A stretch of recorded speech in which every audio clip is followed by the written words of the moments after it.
expresarlo con nuestra boca, porque la palabra de Dios dice que de la abundancia del corazón habla la boca, ¿no? Si vos querés conocer a alguien, escúchalo. Y no puede negar lo que hay en su corazón. Por ahí te la puede disfrazar un poquito, pero a la larga sale. Quien tiene a Dios en su corazón, habla de lo que realmente ama, ¿no? Y quien tiene otras cosas en su corazón también habla de lo que ama. Bueno, ¿les gustó el video? Les voy a decir algo para que no se desanimen. No van a ver mucha construcción nueva, porque este viaje no es para construir edificios, sino es para algo mucho más importante. Y es para que cada una de esas almas sea desafiada y ganada para el Señor. A veces cuando hablamos de las cosas de Dios, nos cuesta entender la magnitud que tienen.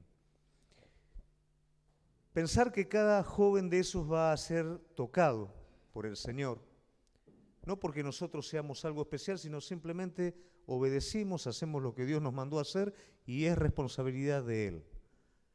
Pero esos jóvenes, aunque parezca mucho lo que les voy a decir, pero esos jóvenes van a cambiar su nación. Esos jóvenes van a tocar el corazón de otros jóvenes, van a afectar la generación de ellos y la generación que viene, y de esa manera se provocan los cambios. El día que alguien me habló a mí del Señor, realmente tenía que tener mucha fe para pensar que yo me iba a convertir. Y en uno de los últimos viajes que hice a Mar del Plata, que es en donde vivía, donde este hombre me habló por primera vez del Señor, lo fui a visitar. Él no supo después todo lo que pasó en mi vida, lo fui a visitar y lamentablemente había fallecido. Y estaba la esposa, y justamente hablé con la esposa, le digo, usted no se acuerda de mí, ¿no? Y yo tenía rulo, ¿no? Me dice, más o menos. Gustavo, ah, sí, me dice el hijo de Fernández, sí, le habrá sacado canas verdes a mi marido. Le digo, bueno, quiero contarle algo, digo, lo que su marido sembró en mi corazón, digo, dio su fruto. Y le conté, ¿no? Digo, abrimos una iglesia en Martínez y hoy estamos predicando el Evangelio en África. Y la mujer no podía parar de llorar, diciendo, jamás mi marido hubiera creído que la semilla que sembró iba a dar este fruto. Porque la semilla que sembró ese hombre hoy está dando fruto en una nación, y lo que yo te estoy contando que va a pasar es producto de un hombre que sembró una semilla. Ninguno de nosotros tenemos idea de la magnitud a la hora de hablar a alguien de Jesucristo, en lo que eso se puede convertir. Por eso Jesús dijo, vayan, prediquen el Evangelio, háblenle a las personas, hagan discípulos, porque Jesús sabía lo que ocurría cuando esa semilla caía en el corazón correcto y daba fruto. Nosotros a veces tomamos todo esto como algo religioso, como algo ritual, como que alguien tiene que venir a la iglesia para venir a la iglesia. No entendemos qué es la salvación de un alma y no entendemos el fruto que ese alma va a traer.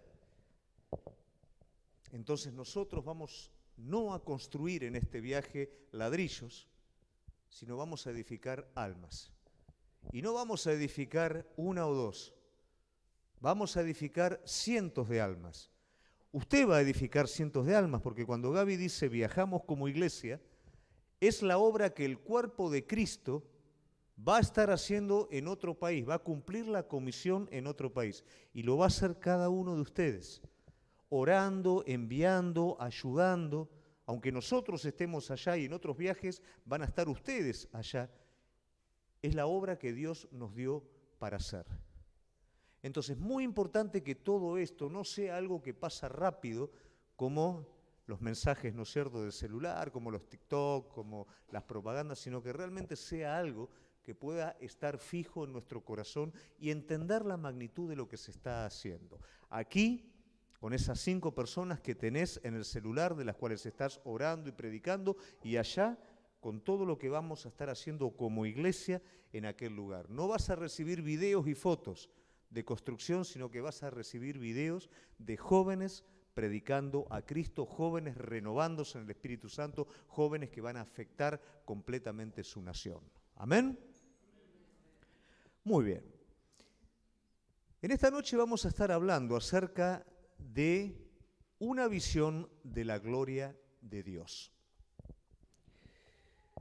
Generalmente, nosotros tenemos deseos y tenemos necesidades. No siempre nuestros deseos son necesidades reales. Y no siempre nuestras necesidades reales son nuestros deseos. Cuando alguno va al médico, dice, ojalá que no tenga nada y ojalá que el médico me haga hacer esto y lo otro. Eso es un deseo. Capaz que la necesidad te va a llevar a que el médico tenga que hacer otra cosa completamente distinta. Pero lo más importante acá son las necesidades reales. Y nosotros, como cristianos, tenemos una necesidad que es nuestra real necesidad, que a veces no es nuestro deseo y ahí es donde se forma el conflicto. El desafío que yo quiero en esta noche invitarte a que tu real necesidad sea tu deseo. ¿Y cuál es tu real necesidad como la mía? La gloria de Dios. Muchas cosas, lamentablemente, cubren el lugar de la gloria de Dios por la razón de que nos cuesta buscarlo o porque realmente en nuestra vida no hay un hambre real de Dios. Al no haber un hambre real de Dios, hay otras cosas de las cuales nos alimentamos, de formas, de estructuras, de rituales, de religión, de entretenimiento cristiano, y siempre nos quedamos lógicamente inconformes, siempre nos falta algo más. Che, el pastor predicó medio, los músicos estaban en otra, no estaba muy bueno el ambiente, y nos ponemos a mirar un montón de cosas, ¿no es cierto? ¿Por qué? Porque no buscamos alimentarnos realmente y no tenemos hambre de la real gloria de Dios. Lamentablemente a veces la razón por la cual no tenemos hambre de la gloria de Dios es porque seguimos comiendo los ajos de Egipto y nos seguimos llenando la pancita de los ajos de Egipto. Entonces no hay hambre de la gloria de Dios, hay hambre de otra cosa, de pasarla bien en el culto, los jóvenes de que a la noche coman pizza, de un montón de cosas, pero no de Dios. Y lo que realmente vos y yo necesitamos es la gloria de Dios en nuestra vida. Cuando vos ves los hombres de Dios en la palabra y ellos se enfrentan a la gloria de Dios, es como que se hace un vacío donde todo lo demás desaparece, todo lo que aparentemente es necesidad, pero que es algo secundario, desaparece, y ellos entienden en ese momento, esto es todo. Mi conversión fue un poquito así. Yo fui para algo que no tenía nada que ver con Dios, y Dios me mostró un poquito de su gloria. Ese poquito bastó para que yo cayera en el piso, hiciera un charco de lágrimas, me levantara, me desmayara, porque me desmayé, literalmente, me levantara media hora después, y si había algo que yo no quería, era todo lo que había hecho. Y nadie me dijo nada, y nadie me habló nada, y no había religión de por medio. Yo lo único que quería era eso que había participado. Y pasado el tiempo, cuando leí la palabra de Dios, entendí, eso era la gloria de Dios. Y eso es lo que hoy nosotros necesitamos. Vos no necesitás venir a la iglesia a resolver un problema. Vos necesitás venir a la iglesia a alimentarte de la gloria de Dios, de la presencia de Dios. Y con ello te puedo asegurar que tu problema se fuma de las manos. Porque la necesidad más grande que nosotros tenemos es la gloria de Él. Pero para esto hay un requisito y es simplemente tener hambre. Muchas veces venimos a la iglesia, muchas veces comenzamos a venir, pero no hay un hambre real de Él. Ahora, cuando hay un hambre real de Dios, Dios lo sabe. Y Dios traza un camino para que está hambriento de Dios comience a transitar por ese camino, y ese camino tiene etapas. Y ese camino demanda decisiones. Y si yo cada vez que paso por una de esas etapas tomo la decisión correcta, voy a llegar a ese punto donde la gloria de Dios va a ser todo en mi vida y va a cubrir las necesidades más profundas de mi corazón. Por supuesto, voy a tener otras necesidades, pero lo más profundo de mi corazón va a ser cubierto. Todos necesitamos la gloria de Dios. Todos necesitamos en nuestra vida la gloria real de Dios. No necesitamos una religión. Como dije, no necesitamos ni una forma ni un ritual. Necesitamos al Dios vivo, llenando cada día nuestros corazones. Y para esto me gustaría que a través de la palabra de Dios podamos ver un episodio, y lo vamos a ver en conjunto con otro episodio, ¿no? Uno del Nuevo Testamento y uno del Viejo Testamento. El del Nuevo Testamento, que es la palabra que vamos a leer, vamos a ver cómo los discípulos se encontraron con la gloria de Dios y en ese momento ellos vieron que era lo más importante. Y un episodio similar, aunque distinto en contexto y en significado, el que Moisés pasó en el Antiguo Testamento, ¿no es cierto?, cuando él asciende al monte y encuentra la gloria de Dios, o mejor dicho, busca la gloria de Dios. Un hombre con hambre de la gloria de Dios.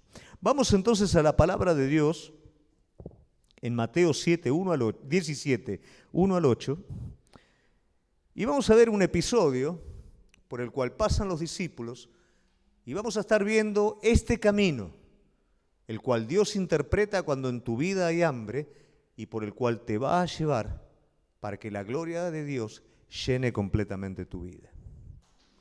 Dice la palabra de Dios: 6 días después, Jesús tomó a Pedro, a Jacobo y a Juan su hermano, y los llevó aparte a un monte alto, y se transfiguró delante de ellos y resplandeció su rostro como el sol, y sus vestidos se hicieron blancos como la luz.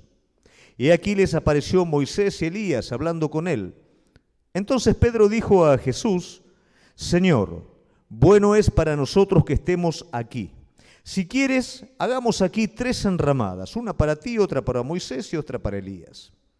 Mientras él aún hablaba, una nube de luz los cubrió, y aquí una voz desde la nube que decía: Este es mi Hijo amado, en quien tengo complacencia, a él oíd. Al oír esto, los discípulos se postraron sobre su rostro y tuvieron gran temor. Entonces Jesús se acercó y los tocó, y dijo: Levantaos, no temáis. Y alzando ellos los ojos, a nadie vieron sino a Jesús solo. Hasta ahí nomás la palabra de Dios. Qué interesante, ¿no? Yo me imagino el momento en el que Jesús llama a los discípulos y dice: vengan conmigo. Por supuesto, no se les ocurría preguntar y Jesús no les dijo a dónde los llevaba. Pensá un poquito ese camino por el cual el Señor los está llevando, ¿no?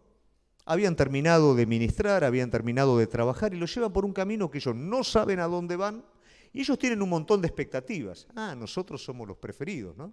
Él nos eligió a nosotros. Seguramente sus expectativas propias nos va a contar algo a nosotros que los demás no tienen que saber, ¿no? Expectativas naturales. Y cuando llegan al pie del monte, seguramente los discípulos dijeron: bueno, acá nos va a contar. No, ahora subir. Amigo, bueno, subir al monte. Y cuando suben al monte y llegan, muertos todos, ¿no es cierto? Bueno, acá seguramente nos va a contar. Pero sucede algo que ninguno de ellos se imaginaba. Toda una luz cubre el lugar. Aparecen Moisés, Elías, Jesús se transfigura. Algo que los superó en todos los aspectos. Y si había algún tipo de expectativas en ellos de lo que iba a pasar, esa situación rompió toda expectativa. ¿Por qué? Porque la gloria de Dios se derramó y Jesús se mostró a su vida como quien realmente era, como la gloria de Dios en esta tierra. Algo que ellos no se imaginaban. A veces seguimos ese Jesús con nuestras propias expectativas, que a lo largo del camino, ¿no?, nos diga lo que tenemos que hacer y lo que hay que hacer y lo que no hay que hacer. Y Jesús te está llevando a otra cosa. Te está llevando a poderse revelar tal cual Él es. Que todavía no lo conocemos de esa manera, por eso tantas necesidades que no son necesidades, tantos deseos, ¿no es cierto?, secundarios, porque todavía no participamos de eso que Él es. Pero en ese lugar a donde Él te lleva, se revela realmente. Y en ese momento vos no ves más nada. En ese momento todo se fuma. En ese momento ni sabés qué decir. ¿Qué dicen los discípulos? ¿Querés que hagamos una enramada acá para estar? No sé, no saben ni qué decir. De hecho, no tiene que decir absolutamente nada. Pedro habló porque era bocón, pero no tenía que hablar. Porque lo que hablas en la gloria de Dios es algo natural y no encaja con lo que Dios quiere. Y solamente se escuchó una voz: este es mi Hijo amado, a Él sigan. Y cuando pasa todo esto, lo vuelven a ver a Jesús en su estado natural. ¿Qué quiere decir esto? El mismo Jesús, que es el que te llevó a ese lugar, es el mismo Jesús al que tenés que oír y tenés que seguir. Y ese Jesús es el Jesús de la gloria. A veces queremos vivir continuamente en la gloria, ¿no es cierto? Pero lo importante es entender que este Cristo vivo se revela en tu vida y que esa gloria se convierte en el desafío y en la búsqueda de cada uno de nosotros. Si buscamos algo menos que eso, lamentablemente nunca vamos a ser satisfechos. Pero cuando buscamos la gloria de Dios es cuando realmente vamos a ser satisfechos. Y cuando alguno se decide en su corazón por buscar la gloria de Dios y tiene un hambre real, no como algo religioso, quiero buscar una experiencia mística, no sirve. Pero cuando hay un hambre real, Dios te dice: vení conmigo, yo te voy a llevar por un camino para que vos puedas llegar a mi gloria. Nadie puede llegar por su propia cuenta, pero sí podemos tomar el desafío, aceptar y ser guiados por Dios a este punto. Entonces, como dije anteriormente, hay distintas etapas en el camino. Y la primera de estas etapas es el desierto. ¿Qué es el desierto? Por supuesto, el desierto es un lugar donde no hay camino. El desierto lo podemos definir de alguna manera como aquellas experiencias en nuestra vida que nos desorientan. Entonces la persona que realmente tiene hambre de Dios dice: Señor, vamos. Y el Señor dice: bueno, vamos al desierto. ¿Es normal esto? Bueno, Jesús, cuando es aprobado, cuando es reconocido como hijo, dice la palabra de Dios que el Espíritu Santo lo llevó inmediatamente al desierto. ¿Y cómo entramos en el desierto? No entras, te lleva a Él. Lo único que vos tenés que tener es ese hambre. Después te lleva a Él. Y tal vez una persona se enojó con vos y te arroja en una situación. O por ahí te dejaron en tu trabajo, en el negocio, no sé. Pueden haber cientos de maneras y de formas que cuando vos te querés dar cuenta estás en el desierto. No entrás como a vos te parece que vas a entrar. Él te lleva. Él llevó a los discípulos al monte. No sabían a dónde iban, pero Él los llevó. Y Él lleva a todo buscador de Dios, de su gloria, al desierto. Las formas, bueno, Él sabe cómo hacerlo con cada uno de nosotros, pero Él te lleva. ¿Y por qué te lleva a ese lugar? Porque es necesario que la visión de cada uno de nosotros sea renovada. Nosotros tenemos una visión temporal de Dios y de las cosas. Los discípulos tenían una visión temporal de Cristo, al punto tal que lo habían hecho amiguito, socio, y hasta a veces se atrevían a decirle a Jesús lo que tenía que hacer. Hasta que Jesús dijo: bueno, a ver, muchachos, les voy a explicar algo, vamos un poquito al monte, ¿no? Pero ¿qué pasó acá? Este es el Cristo, este es el Hijo de Dios. Distinto a lo que yo creía. A veces Jesús es para nosotros el que nos soluciona el problema, el que nos aumenta el sueldo del negocio, el que nos arregla la bombita de luz.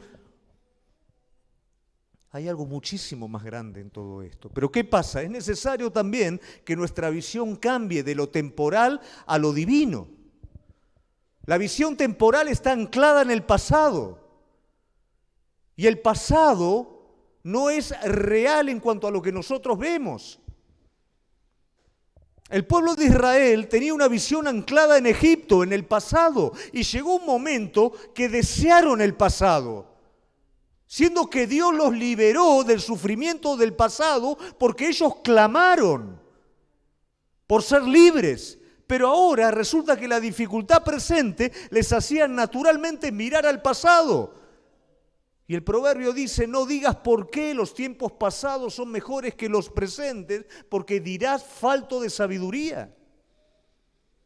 Y a veces la visión natural es tan distorsionada que miro lo mejor del pasado, que tal vez fue un 5%, y no el 95% de lo malo que era.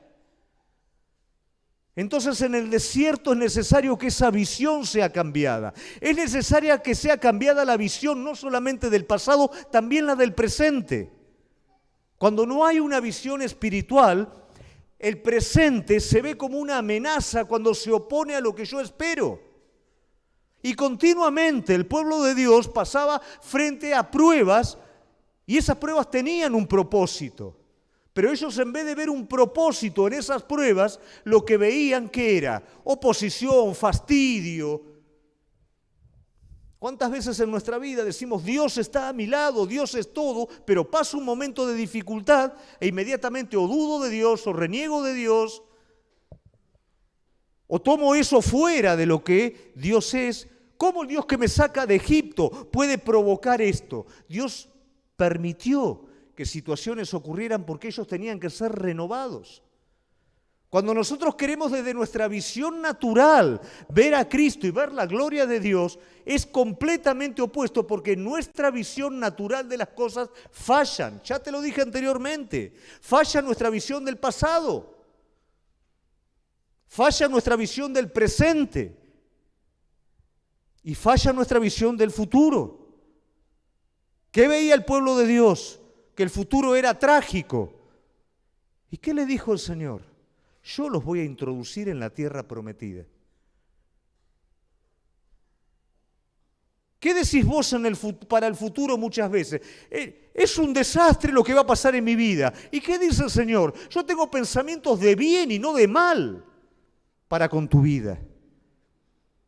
Entonces nuestra visión natural de las cosas falla, porque está basada en nosotros mismos y no en Dios. Entonces el Señor, para que el pueblo pudiera participar de la gloria, lo tiene que llevar al desierto para que su visión sea renovada. Lo tiene que llevar al desierto para que una vez que su visión sea renovada, ellos pudieran contar con reservas espirituales. Quien no vive con reservas espirituales vive al día. Qué distinto que es en lo material vivir al día a tener reservas, ¿no? ¿Cómo vivía el pueblo de Dios al día? De la misma manera que los discípulos. Mientras los discípulos caminaban con Jesús, Jesús hacía las cosas, ellos estaban maravillados, pero donde estaban en la barca y las olas pegaban en la barca, pero Señor, fíjate que nos morimos. No había reservas espirituales en su vida. Entonces vivían al día. Dios obraba y ellos lo alababan. Había una dificultad y se rebelaban contra Dios y querían volver a Egipto. Vivían al día. Aplaudían a Dios cuando Dios hacía algo y renegaban de Él cuando aparentemente no hacía nada. Y a veces nosotros vivimos al día. Vivimos al día si las cosas nos van bien y nos enojamos con Dios, si las cosas nos van mal, porque no hay reservas espirituales. Y el desierto es un lugar para que se formen reservas espirituales. Faltaba comida, Dios proveía de maná, y ese maná que venía, ¿para qué era? Para que ellos pudieran tener reserva, que la próxima dificultad que vendría, Dios operaría y Dios los liberaría, no para quejarse en cada dificultad. Cada experiencia espiritual que nosotros vivimos es para que haya una reserva espiritual en nosotros. Pero a veces vivimos toda una vida al día. La palabra de Dios nos habla en la parábola de las vírgenes insensatas y las prudentes. Las prudentes tenían reservas. Cuando el novio venía, ellas estaban preparadas. Pero las insensatas no tenían reservas, porque vivían al día. Y lo que tenían al día no les alcanzó a la hora que el novio vino. Cuidado con no vivir con reservas. Cuidado con malinterpretar a un Dios de dádiva en vez de un Dios de carácter. Dale dádiva a tu hijo y lo vas a pervertir.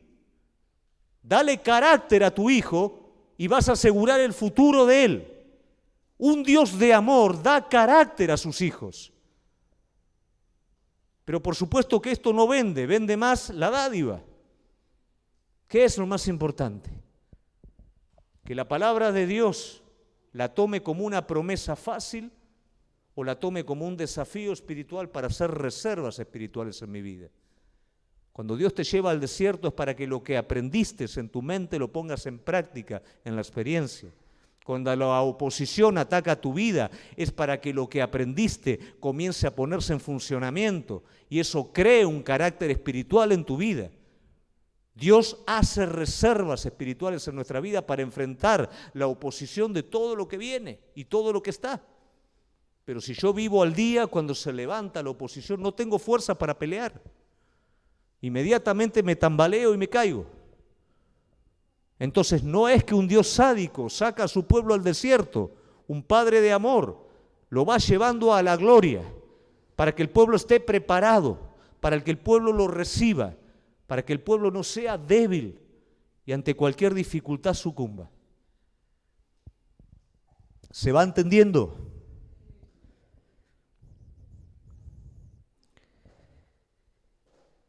Finalmente, el desierto es el lugar en donde yo entro en contacto con la gloria de Dios. Moisés pasó mucho tiempo en el desierto y había una razón. Él fue criado con una visión natural. Él fue criado con toda la sabiduría de Egipto. Pero para participar de la gloria de Dios es necesario que Egipto sea arrancado del corazón. Egipto no fue arrancado del corazón del pueblo de Dios durante los 40 años en el desierto. Por eso no pudieron entrar en la tierra prometida, pero sí fue arrancado del corazón de Moisés durante esos 40 años de espera.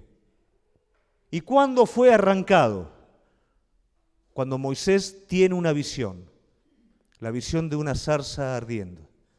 Y esa no es una visión simplemente, eso es una representación de la presencia de Dios, de la gloria de Dios. A partir de ese momento, Moisés hizo un negocio. Sustituyó a Egipto en su corazón y dejó que la gloria de Dios fuera lo que realmente lo llenara. Y eso es lo que el Señor hace en nuestras vidas cuando nos conduce al desierto. Yo recibí esa zarza, por así decirlo, ese fuego de Dios el primer día que lo conocí. No quiere decir que todos lo reciben de la misma manera, hay formas distintas, pero yo lo conocí desde ese día. Y desde ese día nunca hubo nada que me conformara. Desde ese día, si ese fuego no ardía adentro mío, no había otra cosa realmente que me interesara o que quisiera hasta el día de hoy.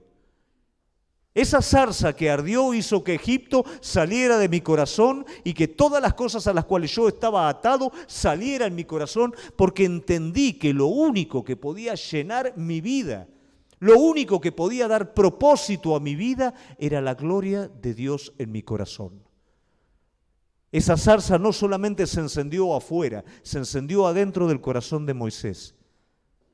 Y el desierto lo llevó a Moisés a encontrarse con Dios, a que Egipto no fuera nunca más ninguna otra cosa más que el lugar al cual él salvaría a sus hermanos. Pero nunca más se cruzó en su cabeza volver a Egipto como una esperanza. ¿Cuántas veces en el camino cristiano voy a Egipto y vuelvo, voy a Egipto y vuelvo, voy a Egipto y vuelvo? Nunca voy a participar de esa manera de la gloria de Dios. Hay un momento que en el desierto en el que estás tenés que tomar una decisión. Y esa decisión es, ¿vas a volver a Egipto o vas a poner tus manos en el arado y nunca más vas a mirar atrás? Porque la gloria de Dios está encendida en tu corazón. Y no voy a alimentarme con ninguna otra cosa que no sea su gloria en mi vida. Entonces, cuando esto está presente en mi vida, viene la segunda etapa. ¿Y la segunda etapa cuál es? Subir al monte. Pero para subir al monte no es fácil. Cuando vos ves en la palabra de Dios los que suben al monte, son personas que suben directamente en pos de algo definido. Nadie sube al monte por subir, sino para llegar a la cumbre, porque saben que ahí está la gloria de Dios. Moisés subió al monte, Abraham subió al monte para entregar a su hijo. No fue fácil la subida, porque en la subida cada paso que daba sabía lo que tenía que hacer. Elías huyó al monte de Dios con la angustia y la depresión más grande. Alguien con una angustia y depresión, ¿qué es lo que hace? Huye de Dios. Elías subió al monte para esconderse en la presencia de Dios.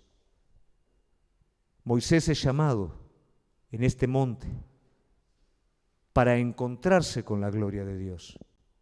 Y los discípulos, sin saberlo, fueron llevados. ¿Cuántas veces nosotros, sin saberlo, estamos siendo llevados a ese lugar de encuentro? ¿Cuántas veces, sin entenderlo, estamos escalando ese monte para encontrarnos con Él? Pero ese monte es un lugar de prueba, porque para subir ese monte es necesario estar muerto.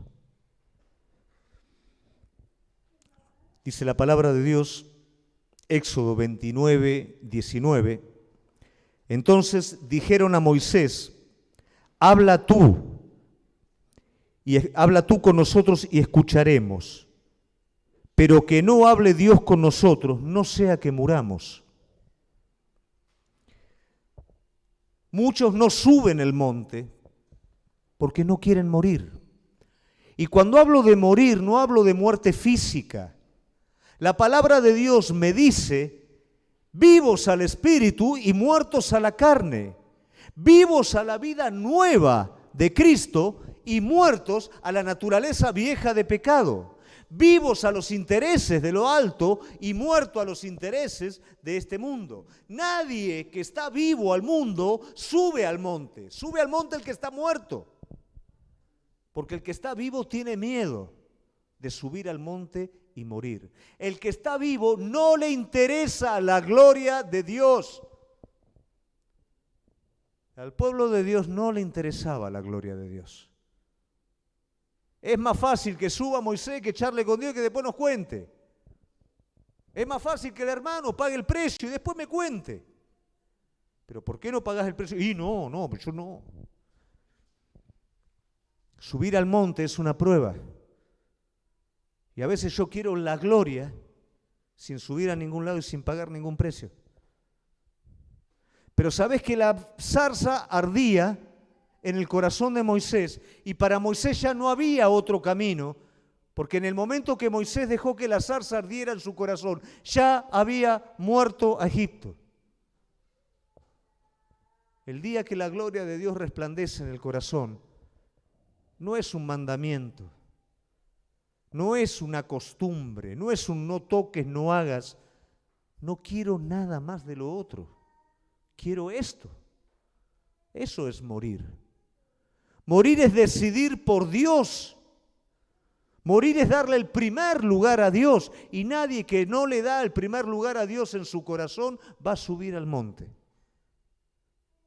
Nadie va a buscar en el monte la gloria de Dios si realmente Dios no ocupa el primer lugar en su vida. Entonces la primer prueba para subir al monte es estar muertos.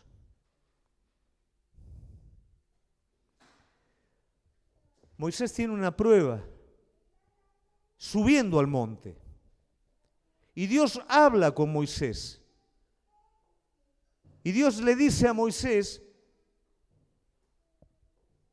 que vaya con el pueblo, entren a la tierra prometida, pero que él no iba a estar con ellos.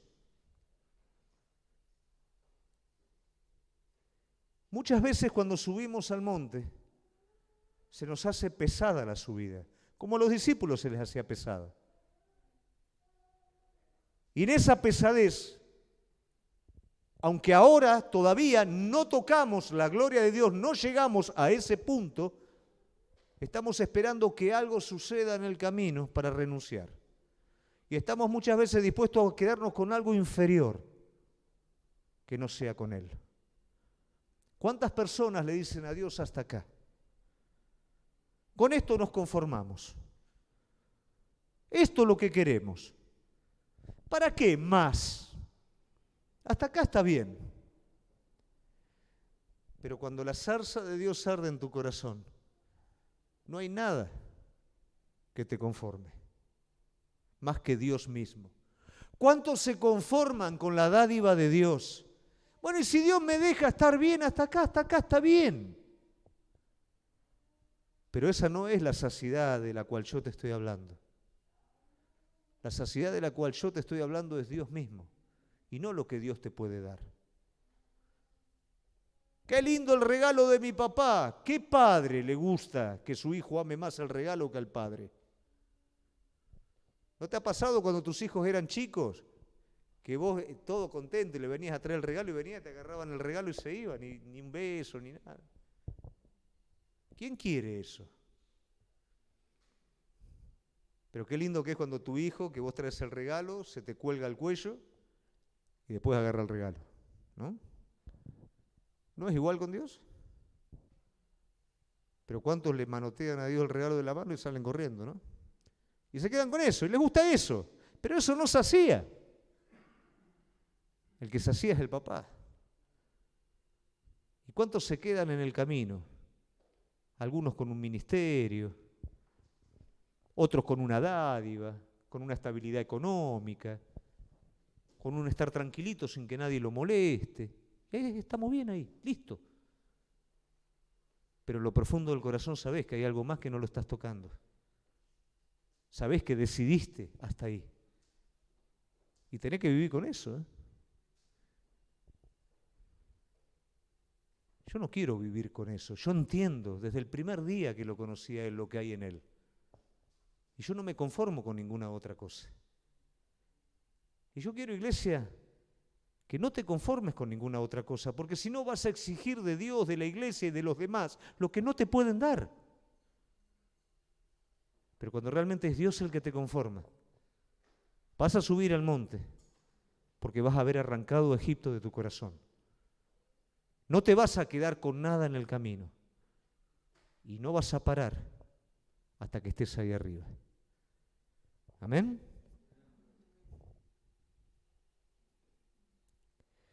En Éxodo 20:21 nos habla de lo que pasa cuando llegás al monte. Entonces el pueblo estuvo a lo lejos y Moisés se acercó a la oscuridad en la cual estaba Dios. Esto es medio loco, ¿no? Dios está en la luz, pero dice que se acercó a la oscuridad en la cual estaba Dios. Dios es oscuridad para nuestros sentidos naturales. Dios es oscuridad para los deseos egoístas, para las cosas que yo tomo por si Dios falla,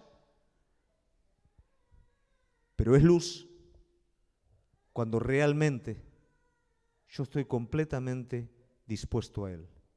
Lo que vieron los discípulos fue luz. Todo se fumó alrededor de ellos, fue oscuridad para las cosas que ellos esperaban, pero fue luz para lo que se estaban encontrando.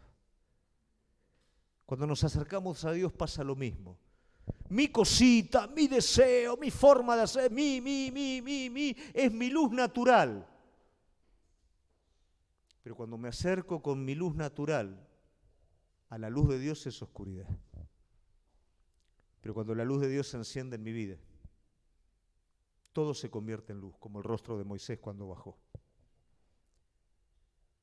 A veces no lo alcanzamos a ver porque estamos en oscuridad real.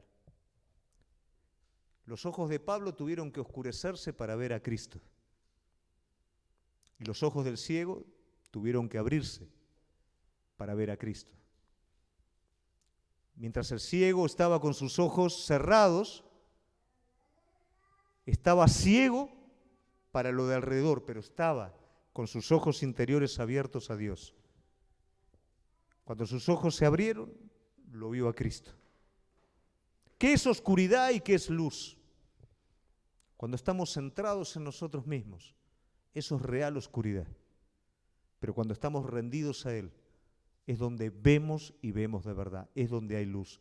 Moisés subió, se introdujo en la oscuridad para que la luz de Dios brillara en su vida. Él iba en pos de la gloria de Dios.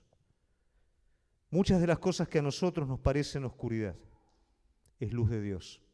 Pero como dije al principio, es necesario que nuestra visión se renueve de lo natural, de lo terrenal a lo eterno. Y el tercer paso es la participación de su gloria. Y en la participación de su gloria, ¿qué hacen los discípulos? Se desorientan. Ellos tenían su forma de ver las cosas, ellos tenían su requerimiento, ellos tenían sus expectativas de Jesús, pero acá Jesús les da vuelta al tablero. Se encuentran con algo completamente distinto. ¿Cuántas veces llegamos a la iglesia con expectativas? Pero el Espíritu Santo viene a nuestra vida y nos da vuelta al tablero. Y lo que creíamos que era nuestra real necesidad, como dije, no lo es. Y lo que era nuestra búsqueda se convierte en otra cosa completamente distinta, porque ahí vemos que Jesús no es un amuleto que reacciona a mis deseos, sino es Señor de señores, Rey de reyes, que tiene los más amplios intereses para con nuestra vida. Y que va a trabajar en nuestra vida desde la parte más pequeña hasta la más grande. Va a trabajar en nuestra vida en cada aspecto que falló en nuestra vida, cada aspecto que te llevó a repetir un ciclo de error y de fracaso. No es un Dios que te va a dar tus caprichos para que vos sigas fracasando. Es un Padre de amor que va a tocar cada área de tu vida que te llevó a fracasar para que no fracases nunca más. Ese es el Dios de la gloria. Y cuando Dios se revela de esta manera en tu vida, es el momento en el que vos te sentís más seguro que nunca. Es el momento en el que vos te sentís, puede pasar lo que pase, pero mi Padre no me suelta de la mano. Mi Padre cumple su propósito en mi vida. Y aunque falten tal vez cosas de afuera, nunca va a faltar lo que necesito de adentro. Cuando pierdo lo de adentro, es cuando lo valoro. Porque aunque tenga todo, nadie quiere tener todo el oro del mundo y ser infeliz en su espíritu. Nadie quiere tener las situaciones resueltas externas y adentro su vida sea un caos. Pero cuando adentro lo tengo todo, en Él, estoy preparado para de la nada hacer lo que hay que hacer. Cuando fuimos a esa tierra, no teníamos nada de afuera, pero lo teníamos todo de adentro. Y Dios permitió que de la nada se hiciera todo lo que se hizo. A veces creemos nosotros que son los recursos los que nos van a permitir hacer las cosas. Moisés no tenía nada, aunque lo tenía todo. Moisés salió con una espada porque no tenía nada adentro suyo. Tenía todo de Egipto y no le sirvió absolutamente para nada, para convertirlo en un homicida y hacer de su corazón y de su interioridad un hombre peor. Pero la zarza llenó su corazón y lo hizo un libertador. Y un hombre 40 años mayor fue a Egipto, enfrentó a Egipto simplemente con un cayado y liberó a todo un pueblo de millones de personas y lo llevó por el desierto y preparó personas para que lo entraran en la tierra prometida. Porque su interior estaba lleno de la gloria de Dios. ¿Qué es lo que queremos nosotros? ¿Queremos un exterior ordenado, aunque a precio de un interior caótico?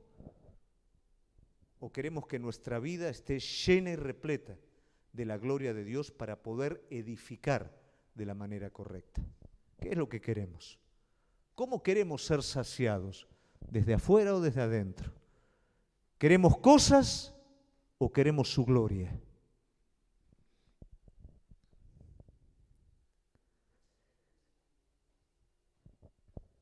Moisés subió a ese monte porque quería todo de Dios. No quería otra cosa. Tal vez en otro momento, si le hubieran preguntado a él, sí, yo quiero entrar en la tierra prometida, pero ahora quiero todo de vos. Lo que antes quería para vos incluso, ahora lo quiero de vos para mí. Ese era su deseo. Y el Señor le mostró la espalda. Y a los discípulos, el Señor no le mostró la espalda, pero le dijo, este es mi Hijo amado, a Él seguid. Entonces estas dos experiencias de alguna manera son las que nos dan a nosotros la salida. ¿Cómo satisfago mi necesidad? Por medio de la participación de la gloria de Dios. ¿Cómo soy guiado a la gloria de Dios? A través de la espalda. ¿Y quién es la espalda de Dios? Cristo. Cristo dice, todo aquel que quiere venir en pos del Señor, sígame.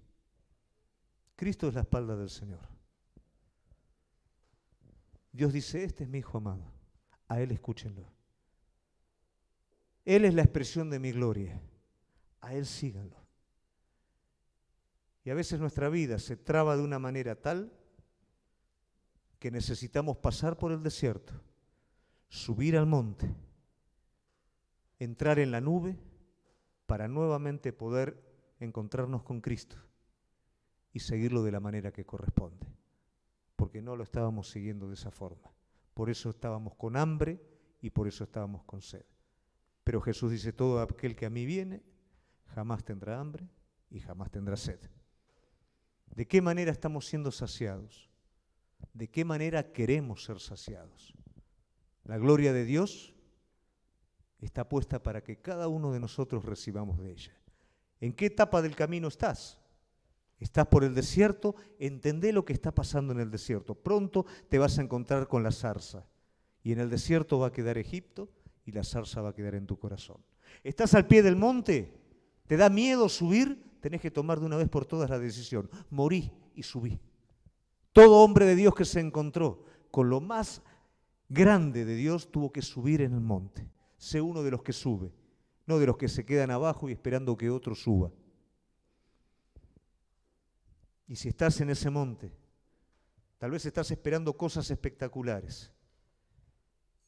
Lo que vas a recibir en ese monte es una nueva revelación de Jesucristo. Una revelación en la que el Señor te dice, este es mi Hijo amado, a Él seguid. ¿Cómo lo estamos siguiendo a Él? ¿Lo estamos siguiendo de manera que está saciando nuestro corazón o lo estamos siguiendo de manera formal y religiosa?